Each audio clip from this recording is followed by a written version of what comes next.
Good evening and welcome to Good News on Entertainment. I'm Carley Boyette. Tonight we begin with a really fun children's series we told you about a year ago, The Dead Sea Squirrels. It's all from the mind and creator of Mike Nawrocki. He was the co-creator of VeggieTales and the voice of the beloved Larry the Cucumber. The Dead Sea Squirrels is a really fun book series, and now a new animated series debuting exclusively on Minno, February 14th. Both the book and the animated series follows the adventures of Merle and Pearl, a pair of squirrels who have been petrified in sea salt, stuck in a Dead Sea cave for nearly 2,000 years. But thanks to a 10-year-old boy who discovers them, they are now ready to dive into the 21st century and share the lessons of Jesus' teaching in a nutty way. Before I check back in with Mike, let's go ahead and take a quick look at the series. Squeak, squeak! From the co-creator of VeggieTales Good morning, brother! comes a brand new animated series, 2,000 years in the making. It's The Dead Sea Squirrels, featuring an all-star voice cast, including Mike Nawrocki. Guest appearances from Phil Vischer, Duncan Phillips of the Newsboys, and Beth Moore. Yeah, girl. Plus original songs featuring Matthew West, Mercy Mees, Bart Millard, Ellie Holcomb, and many more. I feel a song coming on. Filled with faith, fun, action, adventure, and biblical truth. With God, anything is possible. Straight from the mouths of the squirrels who saw the story unfold firsthand. Not the whole Bible, just the last part. We're not that old. The Dead Sea Squirrels. Start streaming February 14th, Valentine's Day. Exclusively on Minno. You're in high demand. Yeah, we're pretty great. Oh, Mike, I'm so excited. Last time we had talked, there was not quite yet, the deal had not been solidified on where this book series was going. And now that Yes. Minno has it, I feel like it's the perfect fit, the perfect match. So I feel like Yes. God has done it again. And I'm sure you're just so excited the time is finally here. Oh, I am so excited. We've been working on this show for years. Obviously the books came far before that. I started writing the books back in 2017, I think, and got the 12 books done. And, we did a deal with the Wonder Project and, and now through Minno. So Wonder and Minno are our partners on this. And we are so excited to finally launch. And as I like to say, release the squirrels into the wild. Yes, they are going to be released in the wild. And I do want to make sure parents know. And just because this is my background with my daughter, I told you you were so kind and sent some books her way. When she read them, she was in 5th grade Yes. and they were the perfect, and I know age range, that's a hard, kind of hook to get them in. And she was totally in, read I them all. love that. Oh my So goodness. now that there's a series that she can now watch to even, jog her memory of what she read. And then my little one, you don't even have to read any of these books to follow along with the series now. I just am so excited about Yeah. the widespread appeal for ages on this. Oh, I love it. And what I really love too is kind of the read watch, kind of combo too, because I think kids, reading and watching something is just a different experience. And I think it can be fun for kids. It's the same storyline. The animation series is based off the books. But obviously I think older kids who can read on their own will enjoy the books and then also, enjoy the animated series. But then younger kids can get into the animated series maybe before they're fully able to read. But it's just really, it's been a really great experience just seeing the feedback from the books and, the hearing the stories of the kids who've loved these, Merle and Pearl, who are the two main characters, and Michael, who's a 10-year-old boy. But yeah, we're just so excited about the whole project. And can I tell you what you do so beautifully, which is what VeggieTales did? And we talked a little bit about this last time we had talked, because it's not easy to do when you mix a little bit of humor, with the gospel, right? And there's it has to be done tastefully. And you guys have done that yet again. That's the secret sauce, I think, to what you're creating. Yeah, we want to be reverent, and obviously we want to hold the Gospels up as sacred, and particularly with the squirrels, we're talking, the concentrating on primarily on New Testament stories about Jesus and the apostles, in the context of a modern day story. And we do these flashbacks to the first century.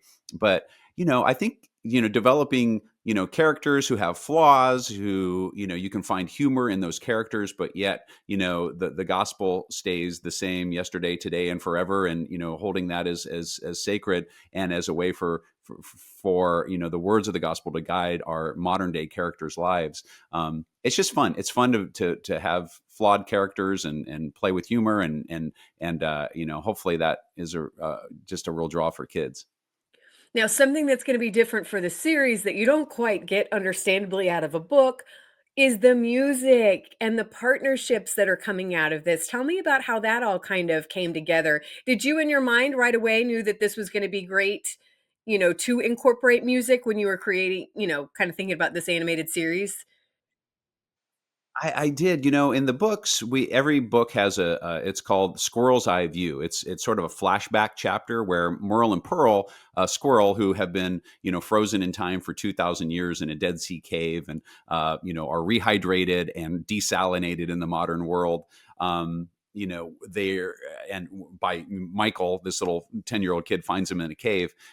When Michael and his friends are experiencing a kind of a dilemma of some sort that a message from the Gospels will help them with, there's a flashback, and I felt in the books. And I felt like that'd be a perfect opportunity to do that in music, with the animated series. And so that was always part of the plan. And just the way that the songs have turned out and the folks that have come on board to help us out with that has been great. And I've been a huge Steve Taylor fan from my youth. And Steve and I are working together on the series. And we've been co-writing the songs, and it's just been a blast. So I'm thrilled about all that. Matthew West as our Okay, so singing you have big Jesus. names working on. This isn't just like anybody Yes. coming up with songs. How did that work? Well, so I've known Matthew for a number of years. We were neighbors when we're both from the Chicago area, and both living in Nashville now. And so, when I moved down here, we got to be friends and neighbors. And he actually joined us on a silly song for VeggieTales, "The Gated Community." He sang that for us. So we've been friends over the years. So I reached out to him and said, "Hey, Matthew, I'm working on this project. Would you consider doing this?" And he was, very enthusiastic. Yes, I would love to do this. Did he help write? Because he's such a good writer too. Oh, he's such a good writer. He didn't write on these songs, but he obviously just his singing is great. He's such a busy guy. I think he appreciated just being able to come into the studio and say, "Hey, I'll sing this." So, but no, Matthew West, Mac Powell is our singing John the Baptist. Steve Taylor, who was working on the show, he's the Apostle Paul, and Steve has got just a great delivery, a great voice. So we've got so many artists who have stepped in, and it's great. It's kind of the nice thing about being in Nashville and just being around these folks and being friends with them. Well, and I would imagine, again, there's just not a whole lot of, again, towards this age range. And thankfully, I think we are getting, more content for Yes. the kiddos, but it must be refreshing for them to do something a little different. Because again, Yes. there's just not a whole lot out there Right. that's targeting this age range. Right. I've loved that, and it's been fun throughout my career to see that, folks who have wanted to be an animated character because, they can show it to their kids or their grandkids. So it's really fun. Yeah. Another, not a musical guest, but we reached out to Beth Moore, who, she's our Mary Squirrel, one of the Tennessee squirrels that we have. So just thrilling, it's just like, oh yeah, I'd love to see myself as an animated character. So it's a great way to work with other folks. So when this rolls out, there is season 1 already ready to go, so we know that's in, and Yeah. then what's the future? Do we have to make sure this does what, like, how can we get more? Because I know, this is just gonna be something so wonderful, people are not there's always a, "Hey, we want more, we want more." We want more. Well, I really encourage folks to sign on to Minno. Minno is our streaming service that we're going with. Yeah, and that's kind of the way it works. If people pick it up, if they like it, then we can make more. We're in development of a season 2. I've signed a deal with Tyndale for 12 additional books, and I've charted out kind of the big storyline on those 12 books, and I've started writing those. I'm done with the first 2, of those 12. So we would love to continue the series with Merle and Pearl and turn that into an animated series. But yeah, just, would love for folks to hop on to Minno and watch it. And I think they're really, really going to love it. And the books, how do they parallel with how the episodes are laid out? So each episode is about anywhere from 23 to 27 minutes. And it's a fairly 1-to-1 ratio. So all the way through, kind of near the end, the books get a little bit longer. So there are, 12 books, but 13 episodes. But, so episodes 11, 12, and 13, kind of take care of books 11 and 12, so that's kind of how that works. But yeah, so it's 1-to-1. So if you've read one of the books, you watch episode 1, it's like, okay, that's that book. So it was a great way to develop the stories, and it's fun because then you can plus things, as you bring it to animation, add some fun new things, and obviously add, music and different things. So I think it makes for a different experience, but it's a lot of fun. Hey, and I can't not mention this for all the VeggieTale fans. Phil, Bob the Tomato back as well. This is a big deal. I love this. Yes, Phil's also part of our Tennessee Squirrel group. It's funny because there's Bob, Larry, and Mary Squirrel, and so what we did, we changed it up a little bit. Phil is Larry Squirrel, and I'm Bob Squirrel. So I do my best Bob the Tomato accent, Bob the Tomato is this with a Southern accent, and then Phil does his best Larry the Cucumber impersonation. So we have a lot of fun nods to VeggieTales, and just throughout the little Easter eggs here and there. But no, it was great working with Phil on this, and yeah, he makes a great Larry Squirrel. How have you seen God kind of show up over this process and in working on this? And I love your career backstory. You were one of those that when you were a kid, you did not envision this was how your life was going to pan out. I had no idea. I thought I was going to be a missionary doctor, and yeah, it's a You little are bit. a missionary, though. You're just, it's what? ministry, what you're doing, just in a different form. Absolutely. Well, I tell people I felt like I was called to ministry when I was in high school, and I went forward at a youth convention and dedicated my vocation to ministry. I just had no idea. I kind of had an idea in my 17-year-old brain of what that could look like, but God showed up in ways that I would have never have imagined, and used my passions and my talents in ways that I never could have imagined, so stuff that I thought you couldn't do for a real job. Yeah. It's what I've been a part of. And I've, for squirrels in particular, I've just seen God show up so much because, it was an idea that I've had for so many years. And, my wife really encouraged me to keep with it. She was encouraging. It's like, no, I think this is a really good idea. And so I've stuck with it. And, just from, when I left Big Idea in 2016, I started pitching it as an animated series because that's what I knew, with a career in animation.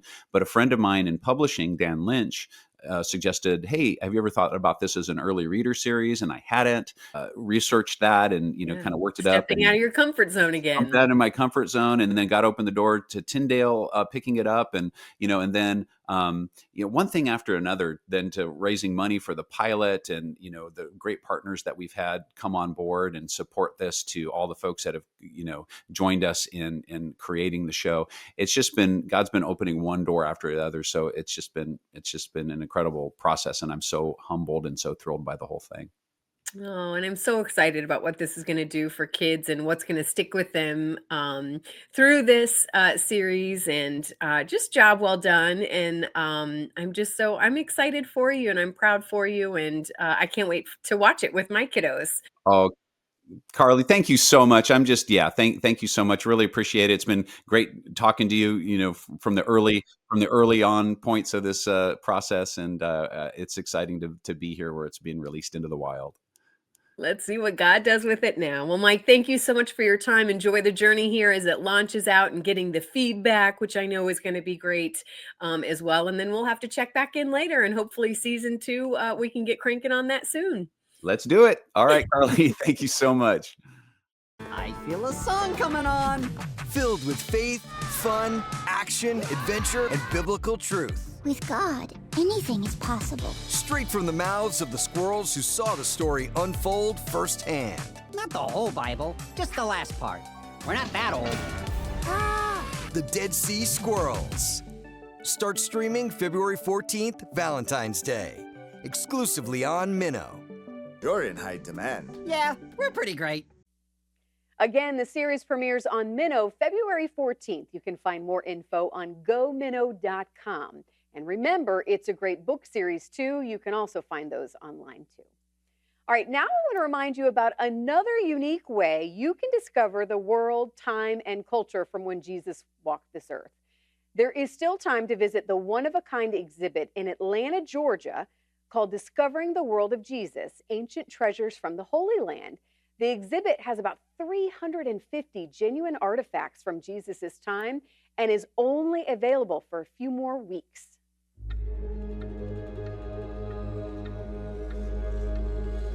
I particularly like the way it's put together chronologically and then kind of walks you through all the way to the death of Jesus, the burial, and so forth. So you're really going to get the idea of what his life and times were like. Plates, dishes, things like that, everyday instruments. Especially children coming can get a feel for it. There's a connection there. So there's this excitement for families to come. I hope whole families can come and experience that. But kids, they will remember this for years to come. So tell me a little bit about the artifacts here. And obviously we would need like hours and hours to talk about everything because it's such a large collection. But I guess explain what you're really excited for people to see, and literally for people like myself that always have this dream of going to the Holy Land, but it hasn't been an opportunity that I can take up at the moment. This is a way for people to really kind of immerse themselves. And I'm just so excited that this is here in the United States. Yeah, that's for the first time that we can present this collection to the public. We are talking about some of the most important archaeological items ever found in the Holy Land in Israel. And most of them, those that are exhibited in this exhibition, are from the time of Jesus, which means they are almost 2,000 years old. And some of them are directly related to the stories of the New Testament. Some others will give you a very good idea and feeling how people lived, the culture during that period of time, that you cannot study or learn it from any other source. Once you look at it, once you read it, you understand, and you emotionally immediately be connected to some of the stories that we all know. And it's my understanding you really want to make sure, and we want to let families know that no matter really kind of your faith background or how much you know, maybe of the Old Testament or the New Testament, from what I understand, the exhibit is really laid out to appeal to everybody, no matter where they are kind of on their faith journey. Is that right? That's definitely correct. It's for all ages, for all kind of beliefs. And of course, if you have any kind of a background that you know some of the stories, it makes it even more emotional.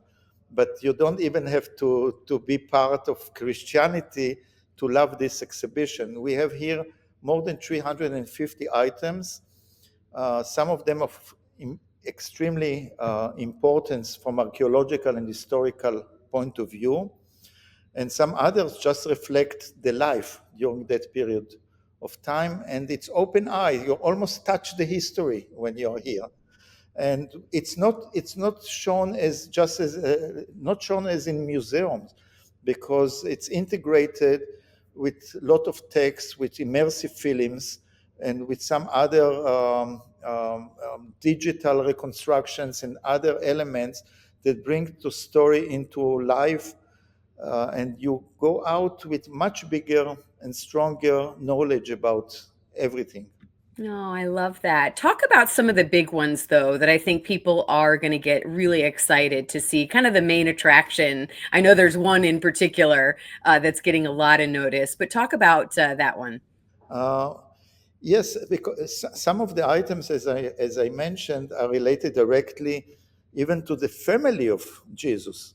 The most famous one is the James ossuary. It's a bone box in which the bones of Yaakov the son of Yosef and the brother of Yeshua, and if I translate it into English, James, the son of Joseph and brother of Jesus, were interned into the ossuary.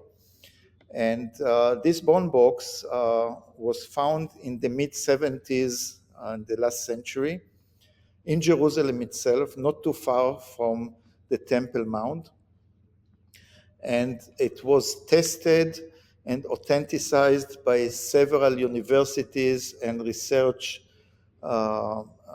institutions because it had a long story. The Israeli government wanted to confiscate it during a specific period of time. So we had to go through several tests for this ossuary. So the story behind the item itself is also very, very interesting. And we bring the documentation of those tests to the public to see how science can help us today to date ancient antiquities and ancient inscriptions. There is another unique ossuary in the exhibition. It's an ossuary that bears the name Zacharias, and some images of the Temple of Jerusalem. And so we know from that ossuary that the person whose bones were interned into the ossuary was a priest in the Temple of Jerusalem. And this ossuary is most probably belonged to Zacharias, the father of John the Baptist. And there is a big story in the New Testament, a famous story, that Zachariah, that Arch Gabriel, the angel, appeared in front of Zachariah, and he predicted that he will have a son, and the son will be called John, and John will proclaim the arrival of the Messiah. So people can see the connection, the real connection between history and archaeology. How has this affected your faith? Because I can't imagine, as you know, man, it's the age-old question that still gets debated. Is the Bible real? And there's so much research and there's so much out there that proves that the stories in the Bible are true. And here you've had this front row seat, of seeing this stuff played out and seeing it come to life. What has this done for you personally? Well, I'm collecting antiquities for many years. I started to collect antiquities at the age of 9. And actually, when I was 10 years old, I found in Israel as a child the earliest dictionary ever found in the world. And the stories of the Bible came alive to me from early age. Especially, I'm talking mostly about the Old Testament because I'm coming from Israel, and as a Jewish person, we didn't study the New Testament. It's only in the last 20 years that I studied also a lot about the stories of the New Testament.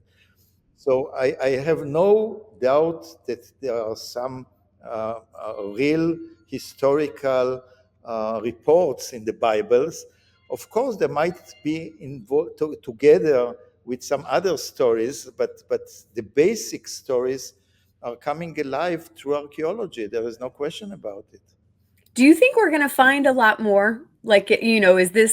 Have we just kind of scratched the surface? Like, what's your thought on how much more is still left to be found? It's a good question. We have to be very optimistic to find much more. We shall find more, that's for sure. But much more, it's a big question. Israel went into infrastructure and constructing project during the last 75 or even 100 years. So many places were already excavated or searched by scholars. But every day we do still find something interesting. And the chance to find something unique may happen always. Well, what a blessing to have this here in the United States. Why Atlanta? Why did you start there? I'm assuming the goal is going to be to then travel across the country. I want as many people to see this, including myself, as possible. But why'd you start in Atlanta? Well, Atlanta is a good place actually to place such an exhibition. It's in the south of USA, and the Bible Belt is around it, something like that. And I felt when I spoke with people here that many people know the stories of the Bible and the New Testament more than in some other places in America. So I feel that it's a good choice actually to present it to people from Atlanta. Well, invite people out. Atlanta is also a great destination because you can get to it very easily from, a lot of the United States. So I do like that. But invite people out. What's your hope when they walk through this? And again, not just look at artifacts, but also read and study and watch and again, of all ages. Yeah, it's almost once in a lifetime experience here, because the items have never left Israel before, and they will return to Israel later. And to see the original items that are linked directly either to Jesus' family or to the people who followed Jesus during his time, I think especially for people who believe in the Bible and the New Testament, has a very strong impact, an emotional impact on them. So I feel that it's almost a must visit for people who love the Bible, who love history, who would like to visit cultural events or historical museums. There is nothing that equivalent to it that I've seen in the world. So I really feel that it's a good place to visit. Well, again, thank you so much. I know I can't even imagine. I'm like having anxiety just thinking about what it must have taken to just transport everything and get it in its place and keep it safe. And man, but what a blessing to have this in the United Yeah, States. thank you very much. Yeah, For thank you. sharing it for the public. And again, I hope that it has a long life after here so other people can be encouraged and their faith can be inspired as well. So thank you so much for taking some time with me. Thank you.